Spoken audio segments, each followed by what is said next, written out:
Okay. వినిపిస్తుందండి, voice వినిపిస్తుంది. వినిపిస్తుంది. నేను మాత్రమే నేనమ్మానయ్యా, నీవు మాత్రమే నా ధైర్యం యేసయ్యా. నేను మాత్రమే నేనమ్మానయ్యా, నీవు మాత్రమే నా ధైర్యం యేసయ్యా. నీ బాహుబలమే నడిపించును, నా స్థితులన్నిటినీ సరిచేయును. నీ బాహుబలమే నడిపించును, నా స్థితులన్నిటినీ సరిచేయును. కృప చూపువాడవయ్యా, నీ పిల్లలకు కృప చూపువాడవయ్యా. నిన్ను మాత్రమే నేనమ్మానయ్యా, నీవు మాత్రమే నా ధైర్యం యేసయ్యా. నీవు సెలవీయగా కలుగనిదేముంది, వాక్కును పంపగా జరుగనిదేముంది. నీవు సెలవీయగా కలుగనిదేముంది, వాక్కును పంపగా జరుగనిదేముంది. సకలము నీదేనయ్యా శ్రీమంతుడా, స్తుతి నీకు పాడెదనయ్యా. సకలము నీదేనయ్యా శ్రీమంతుడా, స్తుతి నీకు పాడెదనయ్యా. సమకూర్చువాడవయ్యా, నీ పిల్లలకు సమకూర్చువాడవయ్యా. నిన్ను మాత్రమే నేనమ్మానయ్యా, నీవు మాత్రమే నా ధైర్యం యేసయ్యా. నా ముందు నీ ఉండగా ఎదురొచ్చువాడెవడు, కార్యము చేయగా అడ్డుపడు వాడెవడు. నా ముందు నీ ఉండగా ఎదురొచ్చువాడెవడు, కార్యము చేయగా అడ్డుపడు వాడెవడు. యుద్ధము నీదేనయ్యా వసురుడా, ముందుకు సాగెదనయ్యా. యుద్ధము నీదేనయ్యా వసురుడా, ముందుకు సాగెదనయ్యా. జయమిచ్చువాడవయ్యా, నీ పిల్లలకు జయమిచ్చువాడవయ్యా. నిన్ను మాత్రమే నేనమ్మానయ్యా, నీవు మాత్రమే నా ధైర్యం యేసయ్యా. నీవు కరుణించగా కాదను వాడెవడు, శక్తితో నింపగా ఓడించు వాడెవడు. నీవు కరుణించగా కాదను వాడెవడు, శక్తితో నింపగా ఓడించు వాడెవడు. సాయము నీదేనయ్యా సహాయకుడా, నీలో దాగెదనయ్యా. సాయము నీదేనయ్యా సహాయకుడా, నీలో దాగెదనయ్యా. బలమిచ్చువాడవయ్యా, నీ పిల్లలకు బలమిచ్చువాడవయ్యా. కృప చూపువాడవయ్యా, నీ పిల్లలకు కృప చూపువాడవయ్యా. సమకూర్చువాడవయ్యా, నీ పిల్లలకు సమకూర్చువాడవయ్యా. జయమిచ్చువాడవయ్యా నీ పిల్లలకు జయమిచ్చువాడవయ్యా బలమిచ్చువాడవయ్యా నీ పిల్లలకు బలమిచ్చువాడవయ్యా నిన్ను మాత్రమే నేనమ్మానయ్యా నీవు మాత్రమే నా ధైర్యం యేసయ్యా. వందనాలండి. హలో ఆంటీ గారు.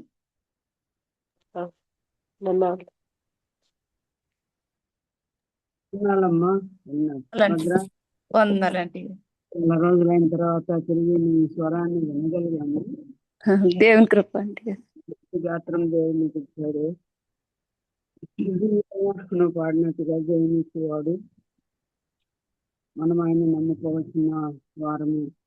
నువ్వు మాత్రమే ధైర్యం ఇచ్చేవాడు అని. ముఖ్యంగా ఏ కార్యానికైనా ఏ పరిస్థితికైనా మనం పూనుకున్నప్పుడు ప్రభువు నమ్మదగిన సహాయం చూపించండి, ఆదరించండి తండ్రి. మీకే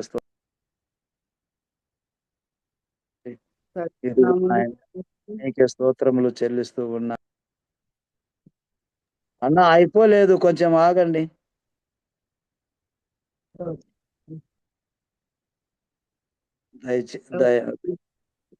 అన్నా నాది అయిపోలేదు, కొంచెం ఆగండి.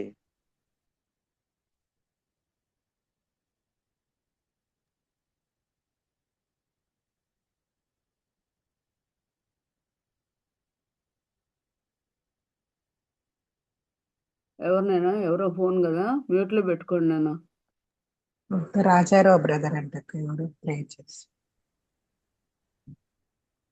వేరే ఎగ్జామ్ కదా పెట్టుకున్నారు లేత.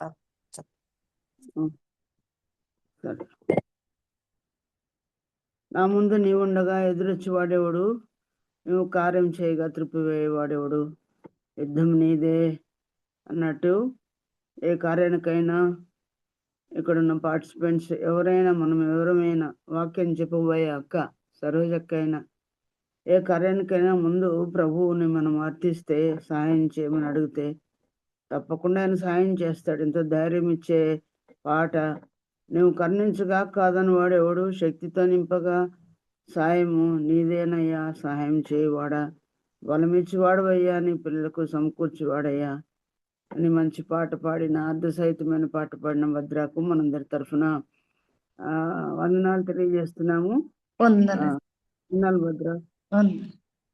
అలాగే ఈరోజు మనకు వాక్యపరిచయం చేయడానికి ప్రభు నిర్ణయించిన సోదరి సరోజిని అక్క, కడప నుండి. అక్కగారు ఎవరో కాదు, వారు ప్రసాద్ అన్న రెండవ చెల్లెలు, వదిన గారు అనమాట. ఆ అక్క అందరికి బాగా తెలుసు. ఇప్పుడే ప్రార్థన చేసింది శారా అక్క, ఓబులాపురంకు చెందిన అక్క. దేవుడు వారిని ఎలాగో రక్షించాడో, ఎలాగో మార్పు చేశాడో, వారిని ఎలాగో అనుభవ సాక్ష్యం కలిగి ఉన్నారు. ఆ సంగతిని ఇంతకు ముందే మరి లాస్ట్ ఇయర్ అనుకుంటాను ఒకసారి అక్క సాక్ష్యం చెప్పారు మన మధ్య. ఆ తర్వాత రీసెంట్గా పులివెందుల్లో కూడా అనుభవ సాక్ష్యం ఇచ్చారు 10 మందికి. మరి నేను చెప్పినప్పుడు ఆ యొక్క వాక్యం నా వాక్యానికి ముందుగా అక్క సాక్ష్యం కూడా చెప్పారు. రెండోసారి మీరు వినే ఉంటారు. మరొకసారి దేవుని వాక్యాన్ని మెసేజ్ ఇవ్వమని చెప్పినప్పుడు అక్క సంతోషంగా ఒప్పుకున్నారు. అక్క కడపలో చాలా కాలం టీచర్గా వర్క్ చేశారు. ఆ తర్వాత అడ్మినిస్ట్రేటర్స్గా రిటైర్ అయ్యారు. అన్న పేరు మీకు తెలుసు, జీవరత్నారెడ్డి అని. దాదాపు 3 years అయింది ప్రభు దగ్గరికి వెళ్ళారు. ఆయన ధైర్యంతో అక్కను నింపి చక్కని ధైర్యం ఇచ్చి ఇంతవరకు నడిపిస్తూ వచ్చినారు. వారిని దేవుడు దీవించి 3 సంతానం ఇచ్చారు.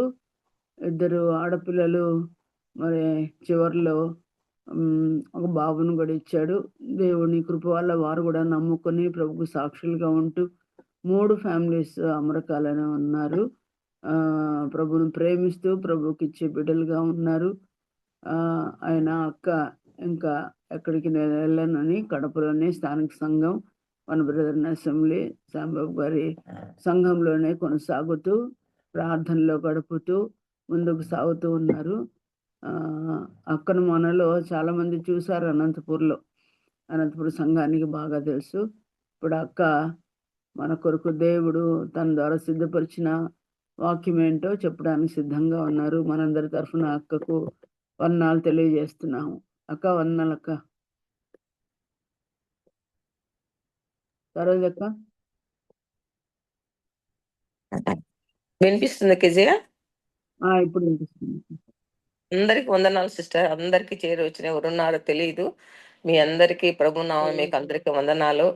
నాకు కూడా ఈ అవకాశం ఇచ్చిన మీ గ్రూప్ లీడర్ కేజీఆర్ కూడా ప్రత్యేకమైన వందనాలు చెప్తున్నాను. నేనేం పెద్ద వాక్యము అనుభవం లేదు, వాక్యం ఉపదేశించే అభ్యాసం కూడా నాకు చాలా చాలా తక్కువ. ఎప్పుడొప్పుడో అక్కడక్కడ ఒకసారి చెప్తారు. ఏదన్నా పర్సనల్ గా అయితే సువార్త ఇండివిజువల్ గా అయితే పర్సనల్ ఎవాంజలిజం అయితే నేను కలుసుకున్నప్పుడు బంధువులకు కానీ స్నేహితులకు కానీ చెప్తాను, కానీ వాక్యోపదేశం అనేది చాలా తక్కువ సార్లే చేశాను. ఆయన కేజీఆర్ కోరినప్పుడు సరే ఒక ఇచ్చిన అవకాశాన్ని దేవుడు మరి తన నామ మహిమార్థమే వాడుకుంటాడనే ఉద్దేశంతో ఓకే చెప్పాను. మీరందరూ వాక్యం ఎరిగినారుగా వాళ్ళు కనుక నా వాక్యం చాలా సింపుల్ గానే ఉండొచ్చు, కానీ నేను ఒక టీచర్గా ఈరోజు నా వాక్యం అంతా కూడా ఒక క్వశ్చనేర్ లాగా ఉంటుంది అని నేను ఆలోచన చేస్తా ఉన్నాను. క్వశ్చన్ ఆన్సర్స్ లాగా ఉంటుందేమో అని అనుకుంటున్నాను. మంచిదమ్మా, సంతోషము. మనము లూకాసు వార్తలో ఫస్ట్ కొంత వాక్యం చదువుకుందాము. లూకాసు వార్తలో వాక్యం చదువుకోకముందు నేను ఒక ఇంట్రడక్షన్ లాగా కొన్ని విషయాలు చెప్పాలనుకుంటున్నాను. ఏంటి అంటే, మీరు ఇప్పుడు దాదాపు ఇది 7వ సంవత్సరం అన్నారు జూము. నిత్యము వాక్యంలోనే ఉన్నాము. మీరు ఉన్నారు. ఈ రోజుల్లో సోషల్ మీడియా ద్వారా సమృద్ధైన వాక్యము మనం వినగలుగుతున్నాము. మరి రోజు వింటున్నాం, అవసరమా వాక్యము అని మనం క్వశ్చన్ చేసుకుంటే, మనము శరీరానికి ఆహారం ఎంత అవసరమో అంతకంటే ఎక్కువగా ఆత్మకు వాక్యము అవసరం అనే విషయం మనకు తెలుసు.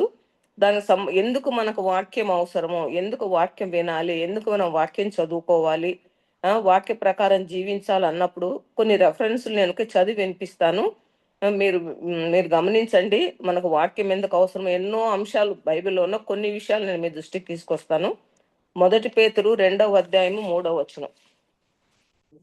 1 పేతురు 2వ అధ్యాయము 3వ వచనం.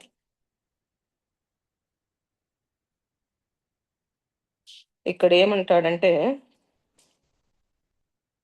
ఓ చోట రక్షణ విషయంలో ఎదుగు నిమిత్తం అనే మాట ఉంటుంది చూడండి. ఇక్కడ ఎందుకు మనకు వాక్యం అవసరం అంటే, రక్షణ విషయంలో 1వ అధ్యాయం 2వ అధ్యాయం 3వ వచనంలో ఏమనుందంటే, వేషధారణను, అసూయను, సమస్త దూషణ మాటలను మాని క్రొత్తగా జన్మించిన శిశువులను పోలిన వారై నిర్మలమైన వాక్యమును పాల వలన రక్షణ విషయంలో ఎదుగు నిమిత్తం ఆ పాలను అపేక్షించుడి. అంతేనమ్మా. వాక్యం అనే పాలు ఎందుకంటే మనం రక్షణ విషయంలో ఎదగాలి. దినదినం ఎదగాలంటే దినదినం ఆహారం అవసరమే, పసిబిడ్డలకు పాలు అవసరమే. అలాగే ఆత్మీయంగా రక్షణ విషయంలో ఎదగాలంటే మనకు వాక్యం అనే పాలను అపేక్షించండి అంటున్నాడు. అపేక్షించండి అంటే ఆశించండి, కోరిక ఉండాలన్నమాట. ఇంకా మేము ఎదగాలంటే మనకు వాక్యం ఎంతో అవసరం. ఇంకా 2వ తిమోతి 3:17 కూడా చదవండి అమ్మా. 2వ తిమోతి 3:17 ఎందుకు మనకు సేవకుడు దైవజనుడు సంతుడై ప్రతి సత్కార్యకు సిద్ధపడి ఉండునట్లు దైవావేశం వలన కలిగిన ప్రతి లేఖనము ఉపదేశించుటకును, ఖండించుటకును, తప్పుదిద్దుటకును, నీతి యందు శిక్ష చేయుటకును ప్రయోజనకరమై ఉన్నది. ఇప్పుడు మనం ఒకటేమో రక్షణ విషయంలో ఎదిగేదానికి వాక్యం కావాలనుకున్నాము. ఇక్కడ ఏమంటున్నాడు, ప్రతి లేఖనము కూడా ఉపదేశించుటకును, ఖండించుటకును, తప్పు దిద్దుటకును, నీతి ఎందు శిక్ష చేయుటకును ప్రయోజనకరమైనది. కాబట్టి వాక్యము మనం వరకు చెప్పాలన్నా, ఏదైనా ఎవరన్నా జీవితంలో పొరపాటు చేసినా ఖండించాలన్నా, మన తప్పులు మనం దిద్దుకోవాలన్నా, నీతి ఎందు శిక్షణ ట్రైనింగ్ అవ్వాలంటే కూడా మనకు వాక్యము అవసరము. అలాగే 1 కొరింథీ 10వ అధ్యాయం తీయండి. 1 కొరింథీ 10వ అధ్యాయము 11, 12 వచనాలు.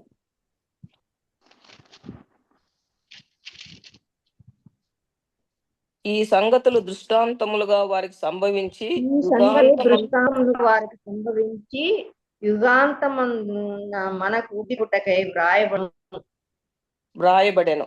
తాను నిల్చున్నాను అని తలంచుకొని వాడు పడకుండానట్లు జాగ్రత్తగా పడకుండానట్లు జాగ్రత్తగా చూసుకోవలెను. ఇక్కడ 2 అంశాలు ఉన్నాయి చూడండి అమ్మా. మనకు బైబిల్లో అనేక దృష్టాంతాలు ప్రభువు వాక్యం మనకు గ్రంథస్థం చేయించి పెట్టారు. ఎందుకు? మనకు బుద్ధి కలిగేందుకంట. అంటే మనము వాళ్ళు ఎలా జీవించారో మంచి జీవితము అలా జీవించేదానికి, వాళ్ళు ఎక్కడ రాంగ్ స్టెప్స్ వేస్తారో తెలుసుకొని మనం ఆ రాంగ్ స్టెప్స్ వేయకుండా దానికోసం మనకు బుద్ధి కలుగుటకై దేవుడు వాక్యాన్ని రాయించాడు. అంత మాత్రమే కాదు, తాను నిలుచున్నాను అని తలంచుకున్నవాడు పడకుండానట్లు జాగ్రత్తగా చూసుకోవాలి. ఎందుకంటే జీవితంలో పడిపోయేదానికి ఎంతో స్కోప్ ఉంది కాబట్టి దినదినము వాక్యం చూసుకున్నప్పుడు మనం పడిపోకుండా చక్కగా స్టాండ్ కావటానికి ప్రభువులో వాక్యము ఉపయోగపడుతుంది. కీర్తనలు 119, 50 వచనం కూర్చోండమ్మా. కీర్తనలు 119,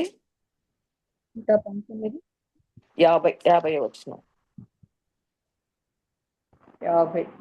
నీ వాక్యము నన్ను బ్రతికించి ఉన్నది, నా బాలో ఇదే నాకు నెమ్మది కలిగించుచున్నది కదా. తర్వాత చదవలేదు అంతేమ్మా. తర్వాత అక్కడే 11వ వచనంలో కూడా ఒక వచనం చూడండి. 11వ వచనం 119, 11లోనే 19, 11. నీ ఎదుట పాపము చేయకుండానట్లు నా హృదయములో నీ వాక్యము ఉంచుకుని ఉన్నాను. ఇక్కడ మనకి కీర్తనలో మనకి ఏం చెప్తా ఉంది? మనల్ని బ్రతికించేది అని ఉంది. తర్వాత నెమ్మదినిచ్చేది అని ఉంది. సరైన మార్గములో నడిపించేది అని ఉంది వాక్యము. అదే సమయంలో ఇప్పుడు చదువుకున్నట్లు పాపం చేయకుండా కూడా మనల్ని కాపాడేది కూడా వాక్యమే. ఇంకొక వచనం చూస్తామా, రోమా 12:2. రోమా 12:2.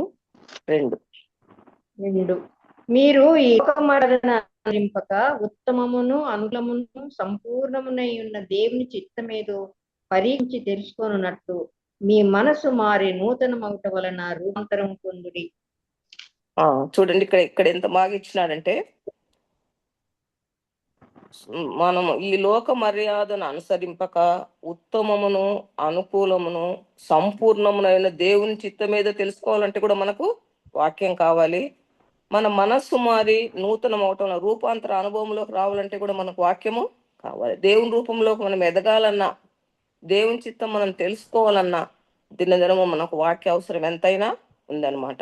అందుకే ప్రకటన 1:3 ఏమంటారంటే, ఈ వాక్యాన్ని గైకొను వారు ధన్యులు అనింది. కాబట్టి ఈ వాక్యాలన్నిటి వల్ల ద్వారా మనకి ఎందుకు వాక్యం అవసరం అన్నప్పుడు జస్ట్ ఊరికే నేను ఒక జిస్ట్ చెప్తా ఉన్నాను.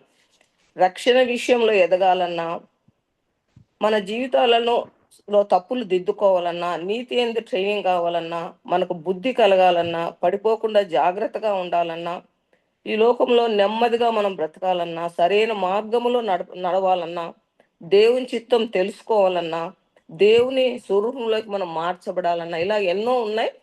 వీటన్నిటి మనకు కాబట్టి దినదినము మనకు వాక్యం ఎంతైనా అవసరం. మనకు అపేక్ష ఉండాలంట, ఇంకా వినాలి, తెలుసుకోవాలి, వాక్యం మాకేం నేర్పిస్తుంది, ఎలా నడుచుకోవాలి, రక్షణ విషయంలో ఎదగాలంటే మనకు దినదిన వాక్యం ఎంతైనా అవసరం. ఈరోజు ఆ వాక్యానికి సంబంధించి బాప్తిస్మం ఇచ్చి యోహాను యొక్క జీవితం ద్వారా మనం కొన్ని అంశాలు ధ్యానం చేస్తామా.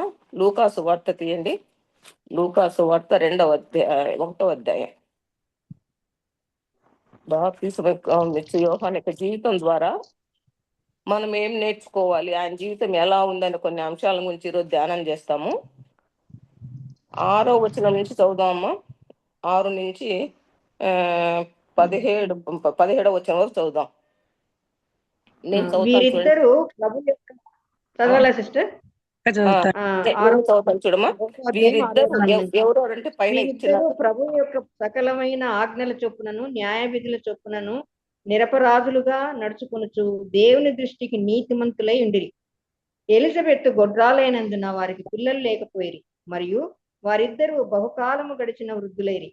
జకర్య తన తరగతి క్రమం చొప్పున దేవుని ఎదుట యాజక ధర్మం జరిగించుతుండగా యాజక మర్యాద చొప్పున ప్రభు ఆలయంలోనికి వెళ్ళి ధూపము వేయుటకు అతనికి వంతు వచ్చెను. ధూప సమయమందు కుల సమూహం అంతయు వెలుపల ప్రార్థన చేయుచుండగా ప్రభు దూత ధూపవేదిక కుడివైపున నిలిచి అతనికి కనబడగా జకర్యా అతని చూచి తొందరపడి భయపడిన వాడాయను. అప్పుడు ఆ దూత అతనితో, జకర్యా, భయపడకుము, నీ ప్రార్థన వినబడినది, నీ భార్య అయిన ఎలిజబెత్తు నీకు కుమారుని కనును, అతనికి యోహాను అని పేరు పెట్టుదు. అతడు ప్రభు దృష్టికి గొప్పవాడై ద్రాక్షారసమైనను మద్యమైనను త్రాగక తన తల్లి గర్భమున పుట్టినది మొదలుకొని పరిశుద్ధాత్మతో నిండుకొనిన వాడై ఇశ్రాయేలు అనేకులను ప్రభువైన వారి దేవుని వైపునకు త్రిప్పును. మరియు అతడు తండ్రుల హృదయమును పిల్లల తట్టునకును వ్యవిధేయులను నీతిమంతుల జ్ఞానము అనుసరించుటకును త్రిప్పి ప్రభు కొరకు ఆయత్తపడి ఉన్న ప్రజలను సిద్ధపరచుటకై ఏలియా యొక్క ఆత్మయు శక్తియు గలవాడై ఆయనకు ముందుగా వెళ్ళును కనుక నీకు సంతోషమును మహానందమును కలుగును. అతడు పుట్టినందున అనేకులు సంతోషించరనెను. Thanks sister. ఇక్కడ మనకు తెలిసిన అంశమే కదమ్మా, ఎలిజబెత్ జకర్యా ఎలిజబెత్ వాళ్ళిద్దరు దంపతులు కదా, వారి జీవితాల గురించి ఇచ్చారు. దానికంటే ముందు ఆ జకర్యా గారు ఏం చేశారు, మందిరంలోకి వెళ్ళి ధూపం వేయడానికి వెళ్ళినప్పుడు దూత కనపడి తనకు దూతను చూసినప్పుడు భయపడతాడు జకర్యా. భయపడినప్పుడు ఆయన ఏమంటారంటే, దూత చెప్పిన మాటలు వినండి, నీ ప్రార్థన వినబడినది, నీ భార్య అయిన ఎలిజబెత్ నీకు కుమారుని కనును, అతనికి యోహాను అని పేరు పెట్టుదువు అని చెప్తూ ఆయన ఎట్లా ఉండబోతాడో చెప్తున్నాడు. చూడండి, అక్కడక్కడ నేను చూపిస్తాను. అతడు ప్రభు దృష్టికి గొప్పవాడై అని ఒక మాట ఉంది. తర్వాత పుట్టినది మొదలుకొని పరిశుద్ధాత్మతో నిండిన వాడని ఉంది. అనేకులను ప్రభు వైపు త్రిప్పేవాడనుంది. ఏలియా యొక్క ఆత్మయు శక్తియు గలవాడుగా ఉంటాడని, దేవునికి ముందుగా వెళ్ళేవాడని, తల్లిదండ్రులకు అనేకులకు సంతోషము మహానందము కలిగించేవాడని దూత ఇలా ఉండబోతాడు మీ అబ్బాయి అని ఆయన ఎప్పుడైతే ధూపం వేయటానికి వెళ్ళినారో అప్పుడు దూత చెప్పినాడు అనమాట. ఏమని? మొట్టమొదటి మాట అయితే ప్రభువు దృష్టికి గొప్పవాడై 14 వచనం చూడమ్మా, నీ ప్రార్థన వినబడిందంటూ దృష్టికి గొప్పవాడై అంటే త్రాగక. ఎంత గొప్ప సాక్ష్యం! పుట్టక ముందే యోహానును గురించి దూత ద్వారా ప్రభు తెలియజేపేసి ఈయన ఎట్లాంటి వాడంటే దేవుని దృష్టిలోనే గొప్పవాడుగా ఉంటాడు. తర్వాత ఇంకేమంటాడు, పుట్టినది మొదలుకొని పరిశుద్ధాత్మతో నిండుకున్న వాడై ఉంటాడు అంటున్నాడు. అంత మాత్రమే కాకుండా ఇశ్రాయేలులో అనేకులను ప్రభువైన వారి దేవుని వైపునకు త్రిప్పేవాడుగా ఉంటాడు. అంత మాత్రమే కాకుండా ప్రజలను ప్రభు సిద్ధపరచుటకై ఏలియా యొక్క ఆత్మయు శక్తి గలవాడై ఉంటాడు. ఇంకా లాస్ట్ లో ఏమంటాడంటే, నీకు సంతోషము మహానందము, అతను పుట్టినందువల్ల అనేకులు సంతోషిస్తారు. ఎంత గొప్ప సాక్ష్యము దూత ముందే తల్లిదండ్రులకు తెలియజేసింది. ఇట్లా ఉంటాడు మీ అబ్బాయి అని తెలిసినప్పుడు తల్లిదండ్రులు ఇంక ఎట్లా ఉంటారు, ఎట్లా సిద్ధపడి ఉంటారు మా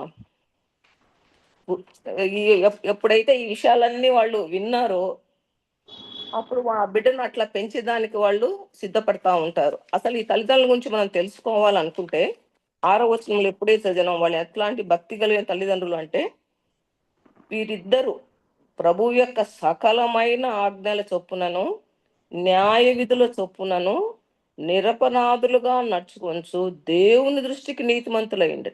ఎంత గొప్ప భక్తి కలిగిన జీవితం, ఎంత మంచి సాక్ష్యం వాళ్ళు కలిగి ఉన్నారు చూడండి.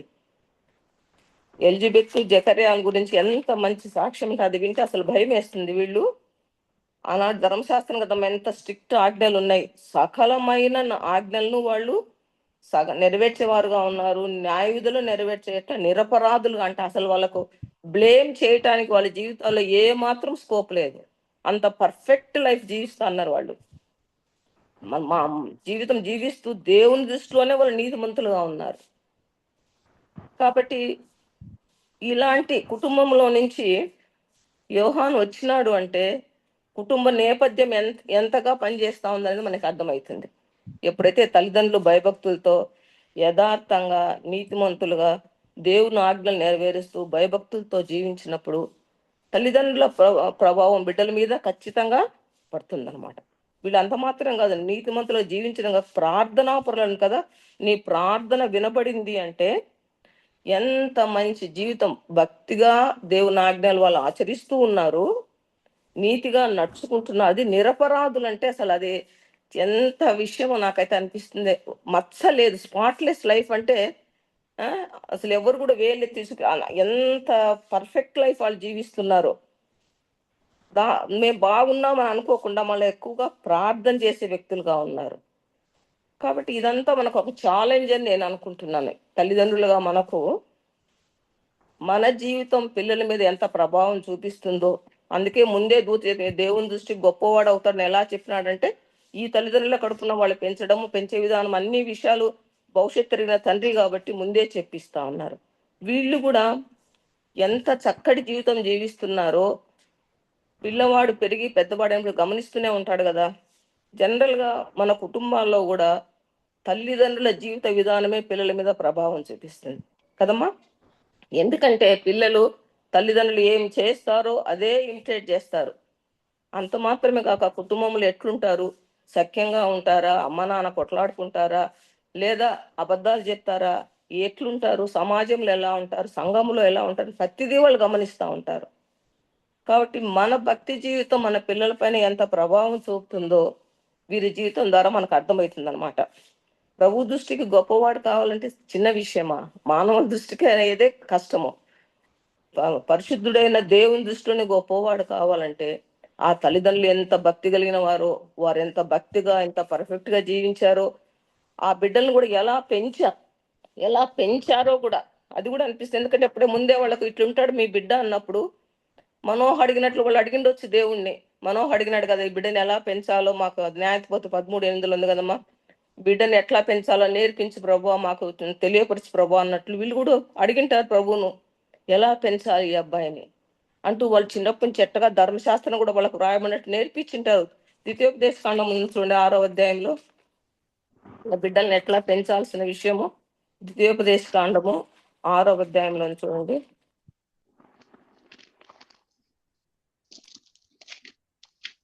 6వ అధ్యాయము 4వ వచనం నుంచి 9 వరకు చదువుకుందామా. ఇశ్రాయేలు వినుము, మన దేవుడైన యెహోవా అద్వితీయుడగు యెహోవా నీ పూర్ణ హృదయంతోనూ నీ పూర్ణ ఆత్మతోనూ నీ పూర్ణ శక్తితోనూ నీ దేవుడైన యెహోవాను ప్రేమించాలను. నేడు నేను నీకు ఆజ్ఞాపించు ఈ మాటలు నీ హృదయంలో ఉండవలెను. నీవు నీ కుమారులకు వాటిని అభ్యసింపజేసి నీ ఇంట కూర్చుంటున్నప్పుడును, త్రోవను నడుచున్నప్పుడును, పండుకొనున్నప్పుడును, లేచినప్పుడును వాటిని గూర్చి మాట్లాడవలెను. సూచనగా వాటిని నీ చేతికి కట్టుకొనవలెను. అవి నీ కన్నులకు నడుమ బాసికం వలె ఉండవలెను. నీ ఇంటి ద్వారబంధముల మీదను నీ గవనుల మీదను వాటిని వ్రాయవలెను. చూసారా, ఆనాడు మోషే ఇజ్రాయేళ్లకు ప్రభు చెప్పిన ఎట్లా బిడ్డల్ని పెంచే విషయాలు ఎట్లా ఆజ్ఞాపించినాడో మనం ఇక్కడ చదువుతా ఉన్నాం. కాబట్టి తల్లిదండ్రులంగా మనం కూడా మన జీవిత విధానం వాళ్ళు చూస్తున్నారు. అదే సమయంలో బాల్యం నుంచే పిల్లలకు దేవుని భయభక్తులు నేర్పించవలసిన బాధ్యత కూడా మన పైన ఉంది. దేవుని ఎలా ప్రేమించమంటున్నారు? పూర్ణ హృదయంతో, పూర్ణాత్మతో, పూర్ణ శక్తితో ప్రేమించాలి. నేను ఆజ్ఞాపించే మాటలు మీ హృదయంలో ఉండాలి, వాటికి అభ్యసింపజేయాలి మీ పిల్లలకు అంటున్నారంటే నేర్పించాలి వాళ్ళకు. ఎప్పుడు ఇంట్లో కూర్చున్న అదే మాటే, త్రోవ నడుస్తున్న అదే మాటే, పండుకున్నప్పుడు అదే మాటే, లేచేటప్పుడు అదే, దేవుని గురించే మాట్లాడాలంటున్నారు. సూచనగా వాటిని చేతికి కట్టుకునవలను, అవి నీ కన్నుల నడుమ బాసికం వల్లే ఉండును. మన ఇంట్లో వాక్యాలు కూడా మనం ఫ్రేమ్లు పెట్టినప్పుడు పిల్లలతో కూడా వాక్యాలు మాట్లాడతాయి. కాబట్టి తల్లిదండ్రులు ఎలా అయితే మోషే ఇశ్రాయేలుకు బోధించారో ఆ వాక్య కట్టడాలన్నిటిని కూడా ఈ అబ్బాయికి నేర్పించినట్టు మనం అర్థం చేసుకోవచ్చు. ఎందుకంటే సామెతలు 22:6 ఉంది కదా, బాలుడు నడవలసిన త్రోవను వానికి నేర్పము, పెద్దవాడైనప్పుడు దాని నుంచి తొలగిపో. కాబట్టి బిడ్డలకు నేర్పించవలసిన బాధ్యత మనపై ఉంది. మొట్టమొదటిగా మన జీవితం మాదిరికరంగా ఉండాలి. నెక్స్ట్ పిల్లలకు బాల్యం నుంచే మనము వాక్యాలు నేర్పించాలి. యోహాను కూడా ఎంత విధేయుడైన పిల్లవాడు, ఎట్లా చెప్తే అట్లే నేర్చుకున్నాడు. కాబట్టి దేవుడు ఆయన నుంచి ఇట్లాంటి వ్యక్తి యోహాన్ లాంటి వాళ్ళు స్త్రీలు కలిగిన వారిలో బాప్తిసం ఇచ్చి యోహాన్ కంటే గొప్పవాడు పుట్టనే లేదన్నాడు. ప్రభువే సాక్ష్యం ఇచ్చినాడు. అంటే ఎంత చక్కగా బిడ్డ ఎదుగుతూ వచ్చినాడో. ఆ బిడ్డల పెంపకములో తల్లిదండ్రుల బాధ్యతలో ముఖ్యంగా తల్లి బాధ్యత చాలా ఎక్కువగా ఉంది. నేను ఎప్పుడు కూడా ప్రతి విషయంలో మా పేరెంట్స్ జ్ఞాపకం చేస్తున్నాను. మేము చిన్నప్పటి నుంచి కూడా చెప్పినాను కదా, మా అమ్మ వాళ్ళు చాలా క్రమశిక్షణలో పెంచారు. వాళ్ళది చాలా సిస్టమేటిక్ లైఫ్. వాళ్ళ జీవితం అంతా కూడా దేవుని నందు విశ్వాసము, ప్రార్థనా జీవితం. ఎప్పుడు ఏ విషయానికి ఎవరిని ఆశ్రయించడమో షేర్ చేసుకోవడం మా పేరెంట్స్ తెలియదు. మాకు ఎట్లా తెలుసు అంటే, ఏది వచ్చినా వెంటనే మోకరించండి. అందరూ నాన్న మంచం పైన కూర్చుంటే మేము మంచం చుట్టూ అందరము మోకరిస్తాం అనమాట. వారి విశ్వాసం కానీ, వారి ప్రార్థనా జీవితం కానీ, వారి క్రమశిక్షణ కానీ, యథార్థత ఎప్పుడే కానీ పొల్లు కూడా అబద్ధం చెప్పే అలవాటు నాన్నమ్మకి ఎప్పుడూ లేదు. తర్వాత అందరిని ప్రేమించే విషయంలో అమ్మకు అమ్మే సాటి, సేవకులను ఇంట్లో చేర్చుకుని ఎంతగా పరిచయం చేసేది అమ్మ. ప్రభుకి ఇచ్చే విషయంలో ఇలాగూ అన్ని మేము బాల్యం నుంచి గమనించినప్పుడు చెప్పాలంటే అవి మా జీవితం పైన కూడా ప్రభావము చూపించాయి. ఈ రోజు కూడా నాకు కూడా అదే అభ్యాసం ఉంది. ఏదన్నా ఒక అవసరం వచ్చిందంటే ఏ మనుషులతో షేర్ చేస్తాం, ప్రతి చిన్నదంటే అసలు ఇంత చిన్న దేవునితో చెప్పవచ్చునా లేదా అనుకున్నది కూడా ప్రభుతో షేర్ చేసుకునే హ్యాబిట్ దేవుడు ఇచ్చిన. అది ఎలా వచ్చిందంటే తల్లిదండ్రుల నుంచి మేము పొందగలిగిన మా కుటుంబంలో అందరికీ అది వచ్చింది. తద్వారా వాళ్ళ భక్తులకు సేవ చేసినందువలన మా కుటుంబం ఎంతగానో మా నాన్న వాళ్ళని దేవుడు ఆశీర్వదించినాడు. కాబట్టి ఆశీర్వాదానికి కారకులుగా వాళ్ళు ఉన్నారు, వాళ్ళ జీవితం ఉంది. అది మా పైన కూడా ఎంతో పనిచేసిందని మేము చెప్పగలం అన్నమాట. కాబట్టి తల్లిదండ్రులంగా మనము మన బిడ్డలను అలా పెంచుతున్నామా లేదని ఇక్కడ ఒక ప్రశ్న మనము వేసుకోవాలన్నమాట. వారి మొట్టమొదటిగా ఆ తల్లిదండ్రుల జీవితం చూసినప్పుడు ఏమి అసలు వాళ్ళు విధమైన ఆజ్ఞల చొప్పున న్యాయాలు నిరపరాధులుగా నడుచుకునేవారంటే ఎంత పద్ధతి కలిగిన కుటుంబమో, ఎంత భయభక్తులు కలిగిన కుటుంబం మనకు అర్థమవుతుంది అనమాట. తర్వాత ఇక ఆయన గురించి ఇంకేం చెప్పినాడు దూత. ఒక విషయానికి వస్తే ప్రభు వైపుకు తిప్పేవాడు అన్నాడు. సరే, దాన్ని అట్లా వదిలిపెడతాం. ఒక 2 మాటలు మనం దాని మీద ధ్యానం చేస్తాము. ఏలియా యొక్క ఆత్మయు శక్తియు గలవాడు అన్నారు. ఏలియా ఎంత ధైర్యంగా ఉన్నాడో మనకు తెలుసు కదమ్మా. యెజబేలు బయలు ప్రవక్తలను పోషించినప్పుడు వారికి ఎదుర్కొని ఆ బయలు ప్రవక్తలందరినీ చంపేసి పడేస్తాడు చూడండి. తర్వాత ఈయన కూడా, యోహాను కూడా అంతే ధైర్యంగా హేరోదియాను ఉంచుకున్నప్పుడు, ఖండించినప్పుడు తల తీసేస్తారని తెలిసినా కూడాను ధైర్యంగా పాపాన్ని ఖండించినాడు. కాబట్టి దేవుని యొక్క ఏలియా యొక్క ఆత్మీయ శక్తి గలవాడుగా ఉన్నాడు. అన్నిటికంటే తల్లిదండ్రులకు అనేకులకు సంతోషము, మహానందము కలిగించిన వాడుగా ఉన్నాడు. ఇప్పుడు నేను ఇక్కడ ఒక ప్రశ్న మనం వేసుకోవాలని నేను అంటున్నాను. మన ద్వారా దేవునికి ఆనందం ఎట్లా కలుగుతుంది? మన ద్వారా దేవునికి ఆనందము ఎట్లా? ఆయన ద్వారా అనేకులకు, తల్లిదండ్రులకు, అనేకులకు, అందరికీ సంతోషం, ఆనందం కలిగింది. మన జీవితం ద్వారా దేవునికి ఆనందం కలిగించాలంటే ఎన్నో అంశాలు ఉన్నాయి, కానీ కొన్ని అంశాలు మీ దృష్టికి తీసుకురావాలనుకుంటున్నాను. 1 తెస్సలోనికే పత్రిక తీయండి. 1 తెస్సలోనికే పత్రిక 4వ అధ్యాయంలో అక్కడ ఒక విషయం ఉంది. 2వ వచనంలో, మీరు ఎలాగూ నడుచుకుని దేవుని సంతోషపరచవలనో మా వలన నేర్చుకున్న ప్రకారంగా మీరు నడుచుకుంటున్నారు. మనం ఎట్లా నడుచుకొని దేవుని సంతోషపరచగలము? ఎలా నడుచుకుంటే దేవునికి సంతోషం వస్తుంది? అదే a walk that pleases God అని, దేవునికి సంతోషపరిచే నడక, దేవునికి సంతోషం కలిగించే నడక మనం ఎలా నడవాలి అని మనం కొన్ని అంశాలను చూస్తే 1 తెస్సలోనికీయులకు 1వ అధ్యాయం 6వ వచనంలో ఒక మాట చూడండి. ఎలా జీవించాలంటే ఏమి చెప్పినారు అక్కడ.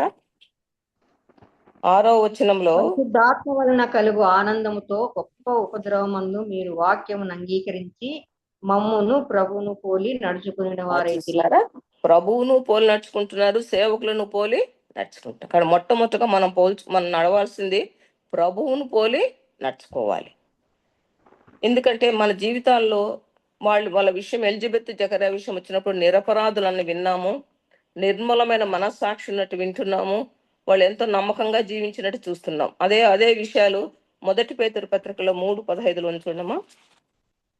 1 పేతురు పత్రికలో నేను నిర్మలమైన మనస్సాక్షి కలిగిన వారే మీలో ఉన్న నిరీక్షణను గురించి మిమ్మును మీరు, అదే సిస్టర్, అదేనమ్మా 3:15. మనస్సాక్షి కలిగిన వారే మీలో ఉన్న మాట కోసమేలేమ్మా. నిర్మలమైన మనస్సాక్షి. మన మనస్సాక్షి ఎలా ఉండాలంటున్నారు? నిర్మలమైన మనస్సాక్షి కలిగి జీవించాలంటున్నారు. తర్వాత 1:13 ఇంకొక మాటను చూడండి అమ్మా. 1:13 మనస్సును నడుము కట్టుకొని నిబ్బరమైన బుద్ధి గలవారై. మన జీవితాల్లో మనము అనింద్యంగా మొట్టమొదటిగా దేవుని పోలు నడుచుకోవాలి, తర్వాత సేవకులను పోలు నడుచుకోవాలంటున్నాడు, అనింద్యంగా నడుచుకోవాలంటున్నారు, నిరపరాధులుగా బ్రతకాలంటున్నారు, పరిశుద్ధంగా జీవించాలా, నీతిగా నడుచుకోవాలి, ఇక్కడ నిర్మలమైన మనస్సాక్షి కలిగి జీవించాలంటున్నారు. ఇక్కడ ఏమంటున్నారు? నిబ్బరమైన బుద్ధి కలిగి. నిర్మలమైన మనస్సాక్షి, నిబ్బరమైన బుద్ధి. నిర్మలమైన మనస్సాక్షి అంటే నిర్మలం అంటే దాంట్లో అసలు ఏ మాత్రము కలంకము కలుషితము లేదనమాట. క్లియర్ అంటారు చూసినారా, అట్లాంటి మనస్సాక్షి మనకు ఉండాలంట. తర్వాత నిబ్బరము, తొందరపాటు లేకుండా ప్రతి విషయంలో నిబ్బరం కలిగి జీవించాలని ఇక్కడ నేర్పిస్తా ఉన్నారు. తర్వాత ఒకటి మనం అనుకున్నాం కదా, ఇక్కడ ఇంకొకటి ఏమంటే సమస్త ప్రవర్తనలో పరిశుద్ధులైండండి. ఇక్కడే తెసలోనికే పత్రికలో కాదు, పేతురు పత్రికలోనే 1:14 నేను పరిశుద్ధుడినైన ప్రకారము మీరును పరిశుద్ధులైండు అంటాడు. మళ్ళీ కింద మీరును సమస్త ప్రవర్తన ఎందు పరిశుద్ధులై ఉండాలంట. ఎప్పుడు మన ప్రభుకు సంతోషం కలుగుతుంది అంటే చక్కగా ఆయన ఆదేశించిన ప్రకారం నడిచినప్పుడు, ఆయనను పోలి నడుచుకున్నప్పుడు, సమస్త ప్రవర్తనలో పరిశుద్ధంగా ఉన్నప్పుడు, నిరపరాధంగా ఉన్నప్పుడు, నీతిగా నడుచుకున్నప్పుడు, నిర్మలమైన మనస్సాక్షి కలిగి జీవించినప్పుడు, నిబ్బరమైన బుద్ధి కలిగి మెలకుగా జీవించినప్పుడు, అప్పుడు ఏమవుతుందంటే ప్రభుకు మన జీవితం ద్వారా సంతోషం కలుగుతుంది. ఇంకా కొన్ని అంశాలు ఇక్కడే చూస్తాం. 1 తెస్సలోనికలోనే 4వ అధ్యాయం చూస్తాం చూడండి.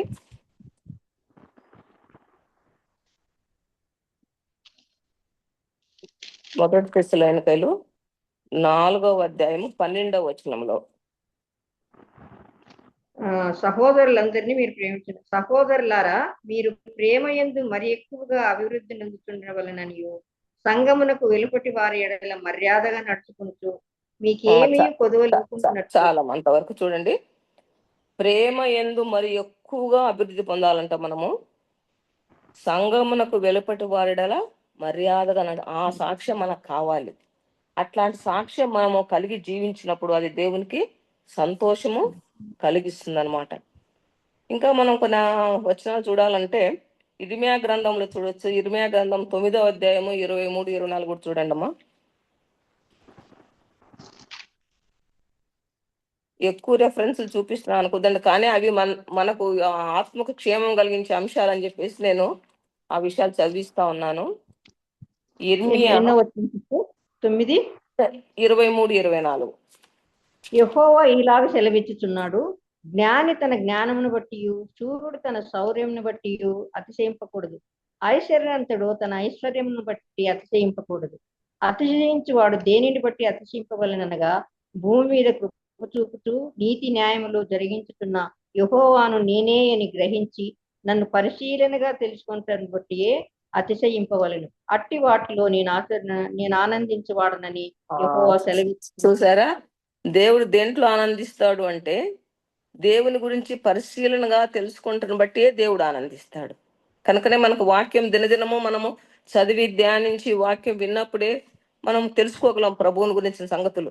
యెహోవాను నేనే అని గ్రహించి పరిశీలనగా తెలుసుకుంటాను బట్టి అతిశయింపవలను, అట్టి వాటిలో నేను ఆనందిస్తున్నాను అంటాడు. అలాగే మనకు మీకాలో కూడా తెలుసు కదా, న్యాయంగా నడుచుకోవడము, కనికరం కలిగి జీవించడము, దీన మనస్సు కలిగి జీవించడము దేవునికి ఇష్టమైన బలి అంటాడు. అలాగే సమయాల్లో కూడా ఏమంటాడు, బలుల కంటే కూడా ఆ వాక్యం చూద్దాం చూడండి. 1 సమయాలు 15వ అధ్యాయం 22వ వచనము. 1 సమయాలు 15వ అధ్యాయము 22వ వచనం. 22వ వచనం. అందుకు సమూయేలు తాను సెలవిచ్చిన ఆజ్ఞను ఒకడు గైకొనట వలన యెహోవా సంతోషించినట్టు ఒకడు దహన బలులను అర్పించటం వలన ఆయన సంతోషించునా? ఆలోచించుము, బలులు అర్పించుట కంటే ఆజ్ఞను గైకొనటయు, పొట్టేళ్ల క్రొవ్వు అర్పించుట కంటే మాట వినుటయు శ్రేష్టం కదా. చూడుస్తున్నారు ఎంత మంచి మాట చెప్తున్నారు. బలులు అర్పించుట కంటే ఆజ్ఞ గైకొనాలి. పైన ఏమంటాడు, తాను సెలవిచ్చిన ఆజ్ఞను ఒకడు గైకొనట వలన యెహోవా సంతోషించినట్లు దహన బలులను అర్పించడం ఆయన సంతోషించిన. కాబట్టి ఆయన ఆజ్ఞలు గైకొని ఆయన వాక్య ప్రకారం జీవిస్తే ఆయనకు మనము సంతోషం కలిగించిన వారం అవుతాం. అంతే కదా. కీర్తనలు కూడా అదే మాటను చూడండి. కీర్తనలు 147:11. కీర్తనలు 147:11. తన యందు భయభక్తులు గల వారి యందు, తన కృప కొరకు కనిపెట్టు వారి యందు యెహోవా ఆనందించువాడై ఉన్నాడు. కాబట్టి కొన్ని అంశాలు నేను మీకు దృష్టికి తీసుకొని వస్తున్నాను. కాబట్టి మనం ఎట్లా నడుచుకుంటే దేవునికి సంతోషము, ఎలా మనం బ్రతికితే మన నడక, మన మాట, మన క్రియ, మన మనస్సాక్షి, మన బుద్ధి, మన ప్రవర్తన, మన ప్రేమ అన్నీ కూడా ఆయనకి ఇష్టంగా ఉన్నప్పుడు ఆయన ఆనందించేవాడు. ఆయన యందు భయభక్తులు గల వారి యందు, తన కృప కొరకు కనిపెట్టు వారి యందు యెహోవా ఆనందించేవాడు. కాబట్టి ఇక్కడ మనం ఒక ప్రశ్న వేసుకుందాం. నా జీవితం ప్రభుకు సంతోషం కలిగించేదిగా ఉందా? యోహాను యొక్క జీవితము అందరికీ, అనేకులకు సంతోషం కలిగిస్తుందని పుట్టక ముందే దూత సాక్ష్యం ఇస్తా ఉన్నాడు. మరి మనము నమ్మినాం, దేవుని విశ్వాసం నుంచి ఎన్నో సంవత్సరాలు అయింది, ఎన్నో సంవత్సరాల నుంచి ప్రభుని సేవిస్తున్నాము. మన జీవితం ఆయనకు సంతోషము కలిగిస్తుందా అని చెప్పి మనము ఆ విషయాలు మనము ప్రశ్న వేసుకోవాలి. ఇది యోహాను గురించి దూత చెప్పిన సాక్ష్యము. యోహాను గురించి ప్రభువు చెప్పిన సాక్ష్యం వింటే ఇంకెంత గొప్పగా ఉందో చూడండి. మత్తయి సువార్త 11వ అధ్యాయం తీయండి. మత్తయి సువార్త 11వ అధ్యాయము 7-11 వరకు చదవండి అమ్మా. వారు వెళ్ళిపోవచ్చుండగా యేసు యోహానుని గూర్చి జనసమూహములతో ఈలాగ చెప్పసాగాను. మీరేమి చూచుటకు అరణ్యంలోనికి వెళ్ళితిరి? గాలికి కదులుతున్న రెల్లునా? మరి ఏమి చూడ వెళ్ళితిరి? సన్నపు బట్టలు ధరించుకున్న మనుషుడునా? ఇదిగో సన్నపు బట్టలు ధరించుకుని వారు రాజగృహములలో ఉందిరు కదా. మరి ఏమి చూడ వెళ్ళితిరి? ప్రవక్తన? అవును గాని ప్రవక్త కంటే గొప్పవానినని మీతో చెప్పుతున్నాను. ఇదిగో నేను నా దూతను నీకు ముందుగా పంపుతున్నాను, అతడు నీ ముందర నీ మార్గమును సిద్ధపరచును అని ఎవరి గురించి వ్రాయబడినో అతడే ఈ యోహాను. ఇంకా చదవలనా? నీళ్లు కడిగిన వారిలో బాప్తీసం ఇచ్చి యోహాను కంటే గొప్పవాడు పుట్టలేదని నిశ్చయముగా మీతో చెప్పుతున్నాను. ఆయనను పరలోకం రాజ్యంలో అల్పైన వాడు కంటే గొప్పవాడు. అసలు ఇక్కడ చూస్తే ఎంత గొప్ప సాక్ష్యం ప్రభువే యోహాను గురించి ఇస్తా ఉన్నాడు. ఇక్కడ ఏమంటున్నాడు? ప్రవక్త కంటే గొప్పవాడు అంటున్నాడు. తర్వాత నాకు మార్గం సిద్ధపరిచే, ఇదిగో నేను నా దూత నీకు ముందుగా పంపుతున్నాను, అతడు నీ ముందర నీ మార్గం సిద్ధపరుస్తాడని ఎవరు రాస్తున్నాడు? ఆయనే ఈయన అంటున్నాడు. స్త్రీలు కనిన వారిలో బాప్తీసం ఇచ్చి యోహాను కంటే గొప్పవాడు పుట్టలేదు అంటున్నాడు. ప్రవక్త కంటే గొప్పవాడని దేవుడే సాక్ష్యం ఇస్తే ఆయన జీవిత విధానం ఎట్లా ఉంటుందో మనం ఇంకా ఊహించుకోలేం కదా. స్త్రీలు కన్న వారిలో ఆయన కంటే గొప్పవాడు పుట్టనే లేదంటున్నాడు ప్రభు. ఇది ఎంత గొప్ప ఆధిక్యత! ప్రభు మార్గాన్ని సిద్ధపరిచే దూత అంటే దేవుని ఆత్మల పట్ల భారము, దేవుని కార్యాల పట్ల ఆయనకి ఎంత ఆసక్తి ఉందో మనకు ఈ మాటను బట్టి అర్థమవుతా ఉంది. యోహాను 5:35 కూడా ఇంకోటి ప్రభు అంటారు చూడండి ఆయన గురించి. యోహాను సువార్త 5:35.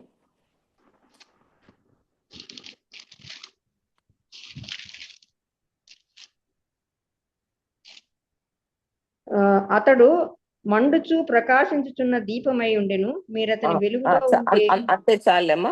దేవుడు ఆయన గురించి ఏమంటాడంటే పైనేమో అతడు సత్యమునకు సాక్ష్యం ఇచ్చానంటాడు 34లో. 35లో అతడు మండుచు ప్రకాశించుచున్న దీపమై. ఇక్కడ రెండు మంచి మాటలు ఉన్నాయి చూడండి.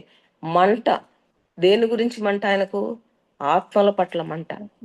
మనం ఇర్మియా ప్రవక్తను చూస్తాను, విలాప ప్రవక్త అంటారు కదా. ఆయన చెప్పకుండా ఉండలేను చెప్తుంటే నాకు ఎదురిస్తున్నారు, నేను అవన్నీ చూపించడం లేదు కానీ మనకు తెలిసిన విషయాలే కదమ్మా. అంటే ఆత్మల పట్ల ఎంత భారం ఉందో మనకి ఈ మాట తెలియజేస్తానండి. అంత మాత్రమే కాకుండా ప్రకాశించుచున్న దీపమై ఉండెను. ఆయన జీవితము ఎంత ప్రకాశమానంగా ఉందో దేవుడు చెప్తాడు కదా కొండ మీద ప్రసంగంలో, మనుషులు మీ సత్క్రియలను చూచి పరలోకమందున్న తండ్రిని మహిమపరుచున్నట్టు వారి ఎదుట మీ వెలుగు ప్రకాశింపనీయుడి. అంటే ఏం ఏం ఏం ప్రకాశించాలి? సత్క్రియలు. మన జీవితము, మన నడక, మన బ్రతుకు అనేకులకు వెలుగిచ్చేదిగా ఉండాలి. దీపం ఏం చేస్తుంది? వెలుతురు ఇస్తుంది. ఇంకొక దీపాన్ని వెలిగించడానికి కూడా సహాయపడుతుంది. మన జీవితాలు కూడాను ఆత్మల పట్ల భారం కలిగి ఉండాలని, వెలుగుమయమైన జీవితం, మన ప్రభు వెలుగై ఉన్నాడు కదా, ఆయన బిడ్డలమైన మనం కూడా ప్రకాశించాలంట. ఇంకా ఎట్లుండాలి? అనేకులను వెలుగు వద్దకు నడిపించే వరంగా ఉండాలి. ఈయన నడిపిస్తాడని యోహాను గురించి ప్రభువే సాక్ష్యం ఇస్తా ఉన్నాడు. అతడు సత్యమునకు సాక్ష్యం ఇచ్చాడు. తర్వాత అతడు మండుచు ప్రకాశించుతున్న దీపమై ఉండెను అన్నాడు. కాబట్టి యోహానుకు ఆత్మల పట్ల ఎంతో భారం ఉందని ప్రభువే సాక్ష్యం ఇస్తా ఉన్నాడు. తర్వాత ఇవన్నీ మనము యోహాను గురించి విన్నప్పుడు ఏమనుకుంటున్నాం? ప్రవక్త కంటే గొప్పవాడని వింటున్నాం. స్త్రీలు కనిన వారిలో బాప్తిసం ఇచ్చే యోహాను కంటే గొప్పవాడు పుట్టలేదని ప్రభువే సాక్ష్యం ఇస్తా ఉన్నాడు. ప్రభు మార్గాన్ని సిద్ధపరచు దూత అంటున్నాడు. ఆత్మల పట్ల ఎంతో భారం కలిగి మండుచు ప్రకాశించుతున్న దీపంగా ఉన్నాడు. సత్యమునకు సాక్ష్యం ఇచ్చిన అంటే ప్రభువుని గురించి సాక్ష్యం ఇచ్చుకునేవాడుగా ఉన్నాడు. ఇప్పుడు ప్రభువే ఇంత మంచి సాక్ష్యం ఇస్తున్నా అంటే 2 కొరింథీ 10:18 ఒక మంచి మాటను చూడండి అమ్మా. దీనికి సంబంధించి 2 కొరింథీ 10:18 అతిశయించువాడు ప్రభువునందే అతిశయింపబడెను, ప్రభు మెచ్చుకుని వాడే యోగ్యుడు, కానీ తను తాను మెచ్చుకున్నవాడు యోగ్యుడు కాదు. కాబట్టి ఇప్పుడు యోహాను యోగ్యుడు, ప్రభు మెచ్చుకున్నవాడే యోగ్యుడు. చూసారా? దేవుడు మెచ్చుకుంటున్నాడు అంటే ఇంకా ఆయన జీవితము, ఆయన సాక్ష్యము, ఆయన బ్రతుకు ఎంత గొప్పగా ఉందో మనము వర్ణించలేమన్నమాట. కొందరి గురించి దేవుడు సాక్ష్యం ఇచ్చినాడు. ఆ ఊరికి ఆ పేర్లు చెప్తాను, మీరు గమనించండి చాలు. అబ్రహాముని గురించి నా స్నేహితుడు అన్నాడు. అంటే ప్రభువుకి ఎంతో క్లోజ్ గా ఉన్న వ్యక్తిగా దేవుడు వర్ణిస్తా అన్నాడు. మోషేని గురించి నా ఇల్లంతటిలో నమ్మకమైన వాడు, భూమి మీద ఉన్న వారిలో మిక్కిలి సాత్వికుడు అంటా ఉన్నారు. నమ్మకత్వం ఉంది, సాత్వికం అంటే, సాత్వికం అంటే తగ్గింపు గుణం అనమాట, దీనత్వము, ప్రభు లక్షణం కదా అది. నేను సాత్వికుడను దీన మనస్సు గలవాడిని అంటాడు కదా ప్రభు. కాబట్టి మోషే నా ఇల్లంతటిలో నమ్మకమైన వాడు, భూమి మీద ఉన్న వారిలో మిక్కిలి సాత్వికుడు. మోషే నుంచి దేవుడే సాక్ష్యం ఇస్తా అన్నాడు. ఇంకా దావీదుని గురించి ప్రభు ఏం సాక్ష్యం ఇస్తా అన్నాడు? నా హృదయానుసారుడు అంటున్నాడు కదా. యోబుని గురించి ఏమంటున్నాడు? ఆ ఒక్క మాట చదవండమ్మా, బాగుంటుంది. యోబు 1:8 నీవు నా సేవకుడైన యోబు సంగతి ఆలోచించితివా? అతడు యథార్థవర్తనుడును న్యాయవంతుడునై దేవుని యందు భయభక్తులు కలిగి చెడుతనమును విసర్జించిన వాడు, భూమి మీద అతని వంటి వాడు ఎవడునూ లేడు అని లేడు. ఎట్లాంటి సాక్ష్యము మా సాక్ష్యము? దేవుడే యథార్థవర్తనుడు, న్యాయవంతుడు, దేవుని యందు భయభక్తులు కలిగిన వాడు, చెడుతనము విసర్జించిన వాడు, అతని వంటి వాడు భూమి మీద లేడు అని ఎవడునూ లేడు అంటున్నాడు. ఎంత మంచి సాక్ష్యం. అట్లాగే కాలేబుని గురించి కూడా దేవుడు ఏమన్నా అంటే మంచి మనస్సు కలిగి పూర్ణమైన మనసుతో నన్ను అనుసరించినాడు అంటున్నాడు. ఇలాగ ఎంతో మంది గురించి దేవుడు సాక్ష్యం ఇచ్చినాడు. కానీ నేను చెప్పేది ఏంటంటే, మనల్ని చూసినప్పుడు దేవుని మన గురించి, ప్రభుని మన రేపు ఎదుర్కొన్నప్పుడు మనల్ని గురించి ఆయన ఏమని సాక్ష్యం ఇవ్వగలడు? ఇప్పుడు 2వ రాకడ దినాల్లో మనం ఉన్నాం. ఇప్పుడు జరుగుతున్న సంభవాలన్నీ గమనిస్తున్నాం. ఎప్పుడు వస్తుందో రాకడ తెలియదు. మనం సిద్ధపడుతూ ఉన్నాం. ప్రభుని ఎదుర్కొని వెళ్ళినప్పుడు మనము ఆయన ఎదుర్కొన్నప్పుడు మనల్ని చూసి దేవుడు సంతోషపడే, ఆయన సంతోషపెట్టే, ఆనంద పెట్టే వాళ్ళంగా ఉంటామా? లేక సిగ్గు కలిగిన మొఖాలతో ఉంటామా? లేక సిగ్గులేని మొఖాలతో ప్రభుని ఎదుర్కొనగలుగుతామా అని మనల్ని మనము క్వశ్చన్ వేసుకోవాల్సిన అవసరం ఉందన్నమాట. ఎందుకంటే దేవుడు యోహాను గురించి అంత చక్కటి సాక్ష్యం ఇస్తున్నాడు. ఇంకా కొంతమంది భక్తుల గురించి సాక్ష్యం ఎలా ఇస్తున్నాడు దేవుడు? వారి జీవితం అలా ఉంది, అంత పర్ఫెక్ట్ గా వాళ్ళు ప్రభువులో జీవించారు కనుకనే దేవుడు ఇవన్నీ మనకెందుకు? యుగాంతమందున్న మనకు బుద్ధి కలుగుట గ్రంథంలో వ్రాయబడినాయి. నిల్చున్నా అని తలంచుకొని వాడు పడిపోకుండా జాగ్రత్తగా ఉండే దానికోసం మీద వాక్యం రాయించినాడు. చదువుతున్నాము, వింటున్నాము, కంటత కూడా పెడుతున్నాము, అన్నీ సరే ఆచరిస్తున్నామా? మన జీవితం ఎలా ఉందని ఇది క్వశ్చన్కి ఆన్సర్స్ మనకు మనమే ఎవరికి వాళ్ళం కోసం వేసుకుందాం. ఎలా ఉన్నాను? నా జీవితం దేవుని దృష్టిలో పర్ఫెక్ట్ గా ఉందా? ఆ ఎలిజబెత్ జకర్యా గురించి ఎంత చక్కటి సాక్ష్యం చెప్పారు. యోహాను గురించి ప్రభు ఎంత మంచి సాక్ష్యం చెప్పారు. ఇంతమంది భక్తుల గురించి సాక్ష్యం చెప్పాడు. యోహాను పుట్టినందువలన అనేకులకు సంతోషం ఉంటే మన వల్ల మన ప్రభువుకు సంతోషం ఉందా? మన వల్ల ప్రభువుకు మంచి పేరు తెస్తున్నామా? సత్క్రియలు అనే ధనము మనము సత్క్రియల ధనం కలిగి జీవించమంటాం. అలాంటి జీవితం జీవిస్తున్నామా? ఎలా ఉన్నాము? రేపు ప్రభువుని ఎదుర్కొన్నప్పుడు ఆయన నమ్మకమైన మంచి దాసుడా అంటాడా, లేక సోమరివైన చెడ్డ దాసుడా అంటాడు? ఏమనిపించుకుంటాము మనం? ప్రభువును ఎదుర్కొన్నప్పుడు ఎలాంటి ఫీలింగ్ తో మనల్ని చూసి ప్రభు ఫీల్ అవుతాడు? అబ్రహాం, ఇస్సాకు, యాకోబు దేవుడని పిలిపించుకుంటాక ఆయన ఇష్టపడినాడు. వీళ్ళ పేరు పెట్టుకో, కానీ మన పేరు ఫలాని వాళ్ళు సరోజిని దేవుడు అని పిలిపించుకునేందుకు ఆయన ఇష్టపడతాడా? మన జీవితం అట్లుందా అని ఒక్కొక్కరు మనము క్వశ్చన్ చేసుకుందాం. ఇంకా యోహాను తనని గురించి ఇచ్చిన సాక్ష్యం చూస్తే ఎంత తగ్గింపు జీవితం ఉందంటే, యోహాను సువార్త 1వ అధ్యాయం 19వ వచనం చూస్తాను చూడండి అమ్మా. యోహాను సువార్త 1వ అధ్యాయము 19 నుంచి 23 వరకు చదువుదాం చూడండి అమ్మా. 19 నుంచి సిస్టర్. 19 నుంచి నీవెవడవని అడుగుటకు యూదులు యెరూషలేము నుండి యాజకులను, లేవీయులను యోహాను వద్దకు పంపినప్పుడు అతని సాక్ష్యం ఇదే. అతడు ఎరుగననక ఒప్పుకొనెను, క్రీస్తును కానని ఒప్పుకొనెను. కాగా వారు, మరి నీవెవరు, నీవు ఏలియావా అని అడగగా అతడు కాననెను. నీవు ఆ ప్రవక్తవా అని అడగగా కానని ఉత్తరం ఇచ్చాను. కాబట్టి వారు, నీవెవరు, మమ్ము పంపిన వారికి మేము ఉత్తరం ఇవ్వవలెను గనుక నిన్ను గూర్చి నీవేమి చెప్పుకుంటున్నావని అతన్ని అడిగిరి. అందుకతడు, ప్రవక్త అయిన యెషయా చెప్పినట్టు నేను ప్రభువు త్రోవ సరళము చేయుడి అని అరణ్యంలో ఎలుగెత్తి చెప్పు ఒకని శబ్దం అని చెప్పాను. చాలా ఇంకా సరే, మళ్ళీ 23 వరకు చదివితే బాగుంది. చదివినారు కదమ్మా, ఓకేలేండి. ఇక్కడ కొన్ని పాయింట్స్ మనం కొన్ని చూసుకుందాం. అసలు యోహాను తనను గురించి ఏమని చెప్పుకుంటున్నాడు? అరణ్యములో ఎలుగెత్తు చెప్పు ఒకని శబ్దము అంటున్నాడు. అరణ్యంలో శబ్దాన్ని ఎవరు కేర్ చేస్తారమ్మా? Who cares sound in the wilderness అంటారు భక్తుడు. అంటే అరణ్యంలో కేకలేసేవాడిని వాడిని ఎవరైనా కేర్ చేస్తారా అంటే అంత తగ్గించుకుంటా ఉన్నాడు. ప్రభు త్రోవ సరళం చేయడని అరణ్యంలో ఎలుగెత్తి చెప్పు ఒకని శబ్దము అని చెప్పుకుంటా ఉన్నాడు. తర్వాత కిందికి వచ్చేసరికి ఆయన చెప్పుల వారు ఇప్పుడు కూడా నేను యోగ్యుడను కాను అంటున్నాడు. తర్వాత ఏమంటున్నాడు ఇంకా కిందికి వచ్చేసరికి 30వ వచనంలో ఆయన నాకంటే ప్రముఖుడు గనక నాకంటే ముందటి వాడు అంటున్నాడు. పుట్టిన 6 నెలల ముందు యోహాన్ గారే ముందు పుట్టినారు, కానీ ప్రభువును ప్రభువుగానే అంగీకరిస్తున్నాడు. ఆయన నాకంటే ప్రముఖుడు కాబట్టి నాకంటే ముందు పుట్టినందువల్ల ఏం కాదు, ఆయన ప్రముఖుడు. నాకంటే అంటే ఇంకా వేరే వాళ్ళైతే నేనే పెద్ద అంటే హెచ్చించుకోవటానికి ఎంతో స్కోప్ ఉంది, కానీ ఆయన ఎంతసేపు అయినా తగ్గించుకునే మాట్లాడుతూ ఉన్నారు. ఇంకా ఏమంటున్నాడు? ఇంకా మనం ఇంకో చోట చూస్తే యోహాను సువార్త 3:30లో ఏముందంటే ఆయన హెచ్చవలసి ఉన్నది నేను తగ్గవలసి ఉన్నది అంట. అంటే ఎంతో తగ్గించుకుంటున్నాడు. ఇంకా ఇంకా నేను టైం ఎక్కువ అవుతుందని నేను కట్ చేస్తున్నా. మత్తయి సువార్తలో 3:14 ఏముందంటే ప్రభువుకు బాప్తిసం ఇచ్చినాడు, కానీ నేను ప్రభువుకు బాప్తిసం ఇచ్చినాను ఎప్పుడు అతిశయపడలేదు. అసలు నేనేది మీకు ఇచ్చేది స్వామి అంటే ఏమన్నాడు? నీతి యావత్తు ఇలా జరగటం తను జరిగించమన్నాడు, బాప్తిసం ఇచ్చాను. ఎక్కడే గాని నేను ప్రభువుకు బాప్తిసం ఇచ్చానని అతిశయపడిన దాఖలాలే లేవన్నమాట. ఇంకా మత్తయి 3:4లో అతని సింప్లెస్ట్ లైఫ్ ను గురించి ఏమి ఇచ్చినంటే ఒంటె రోమముల వస్త్రము, మొల చుట్టూ తోలు దట్టి, డ్రెస్సింగ్ కూడా ఎంతో సాదాసీదా డ్రెస్సింగ్, సాదాసీదా జీవితం. అంటే ఆయన జీవితంలో ఎన్నో అతిశయించడానికి కారణాలు ఉన్నా కూడాను ఆయన ఎంతసేపు అయినా తగ్గించుకొని అందుకే దేవుని దృష్టికి ఆయన గొప్పవాడు. స్త్రీలు కరిన వారిలో యోహాను కంటే గొప్పవాడు పుట్టలేదని ప్రభువే సాక్ష్యం ఇచ్చారు. తన గురించి ఏమనుకుంటున్నా, నేను ఒక శబ్దము అంటున్నాడు. చెప్పులు వారు ఇప్పుడు కూడా యోగ్యుడని కానంటున్నాడు.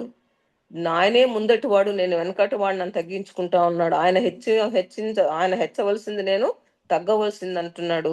ప్రభువుకు బాప్తిసం ఇచ్చిన ఎక్కడా అతిశయపడలేదు. ఇంకా డ్రెస్సింగ్ విషయం వస్తే సాదా సీదా ఒంటె రోమలు వస్త్రము, మొల చుట్టూ తోలుదటి. అంటే ఆయన జీవితంలో అతిశయపటకు హెచ్చించడానికి ఎన్ని అవకాశాలు ఉన్నా కూడా యోహాను జీవితంలో ఎంతో తగ్గింపు స్వభావం ఉంది. దీంట్లో కూడా మనకు పాఠం ఉంది కదా.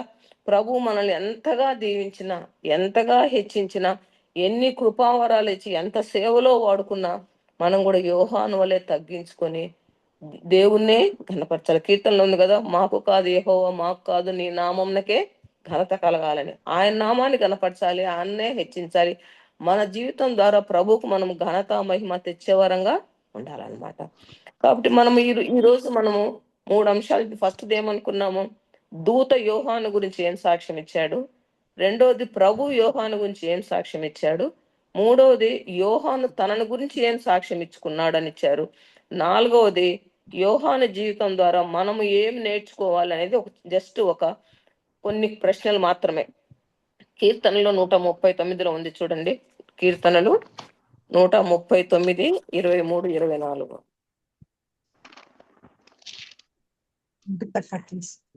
కీర్తనలు 139. 23. ఆ, 23 సిస్టర్. అవునమ్మా, 23, 24.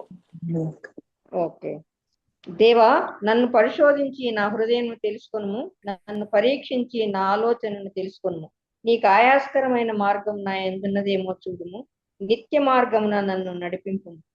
కాబట్టి నమ్మిన ప్రతి ఒక్కరమైన మనము యోహాను జీవితాన్ని గురించి ధ్యానించే మనము ప్రభువుని అడగాలి. ఏమని? నన్ను పరిశోధించు ప్రభువా, పరీక్షించు నాయనా, నీకు ఆయాసకరమైన మార్గం నా ఎందుందేమో చూడు, నిత్య మార్గమున నన్ను నడిపించు అని మనము ప్రార్థించవలసిన వారేమన్నాం.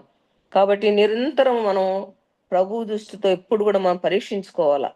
నేను ఎలా ఉన్నాను, ప్రతిరోజు ప్రతి దినము నేను ఎలా ఉన్నాను, నా జీవితం మీకు ఆయాస్కరంగా ఉందా, నేను నడవలసిన మార్గం ఏంటి, నేను చేయవలసిన కార్యం ఏంటి, నా మీద దృష్టించి నాకు ఆలోచన చెప్పండి ప్రభువా, సరైన మార్గములో నిత్య మార్గంలో నడిపించు ప్రభు అని మనము ఆయన అడగవలసిన వారమై ఉన్నాము.